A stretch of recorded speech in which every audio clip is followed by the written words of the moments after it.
दोस्तों नमस्कार, सत श्री अकाल, अस्सलाम वालेकुम, नमो बुद्धाय, जय भीम। मेरा नाम सतीश राउत है। किसी एक बड़े शायर ने क्या खूब कहा है, वक्त नूर को बेनूर कर देता है। वक्त नूर को बेनूर कर देता है, पत्थर को कोहे नूर कर देता है।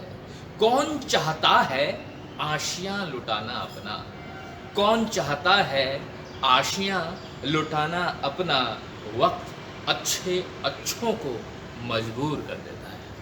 खैर दोस्तों, ये बड़े किसी महान शायर ने ये कुछ पंक्तियाँ कही हैं। इसी संबंधित एक छोटा सा किस्सा लेकर के मैं आप लोगों के बीच में आया। हुआ कुछ यूं, बात है 1998 की, जब भारत के बहुत बड़े इंडस्ट्रियलिस्ट मिस्टर रतन टाटा एक नए प्रोजेक्ट को लेकर के मार्केट में आए। उस प्रोजेक्ट का नाम था टाटा इंडिका।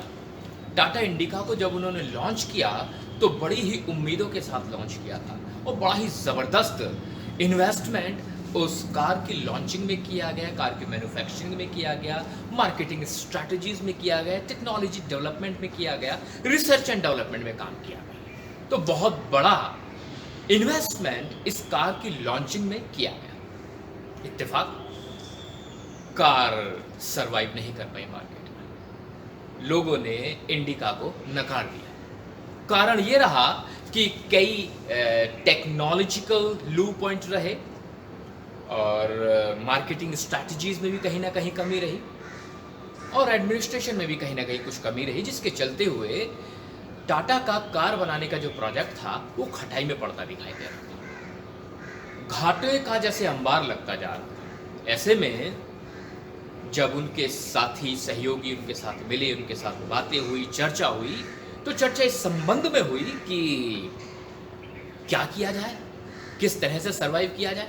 तो उनके साथी लोगों ने सलाह दी कि भाई देखो, ऐसा है, सरवाइव करना तो बड़ा मुश्किल है।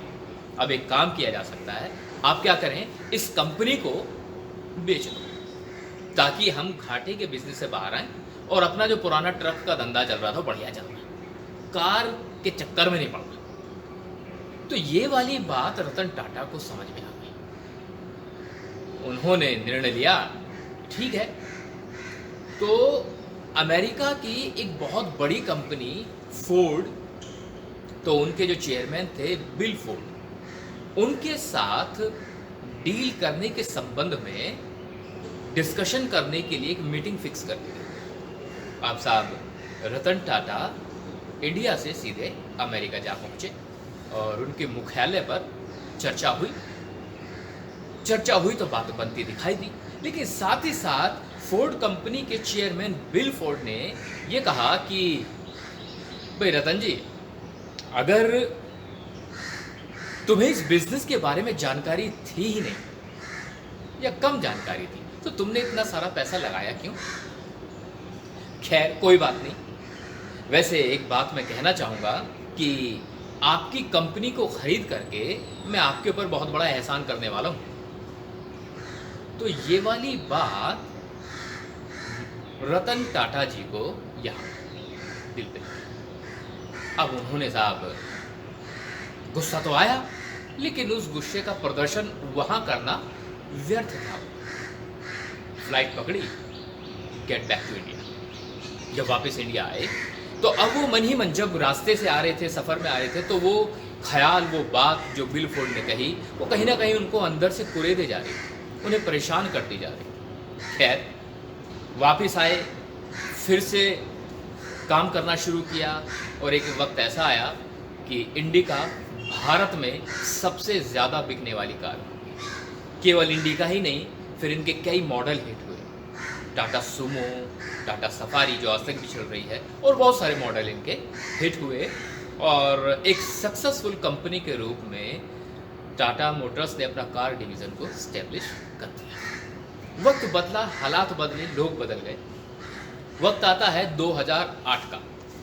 2008 में फोर्ड कंपनी के हालात आर्थिक रूप से बहुत कमज़ोर होते चले गए, बड़ी गंभीर स्थिति होती चली गई। बिल फोर्ड अब अपने ब्रांड जैगुआर लैंड रोवर को सरवाइव करने में असफल होने लगे।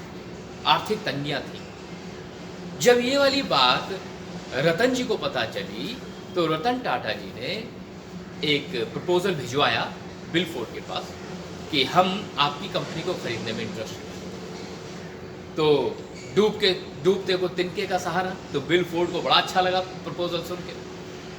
तो उन्हें कहा गया कि अगर आप सहमत हैं तो आप आइए, बॉम्बे आइए और टाटा हाउस में बैठ करके, जो मुख्यालय टाटा समूह का, वहाँ बैठ करके चर्चा करते हैं। अब साहब वक्त ने करवट ली और बिल फोर्ड इंडिया आए और रतन टाटा जी के ऑफिस में डिस्कशन शुरू हुआ।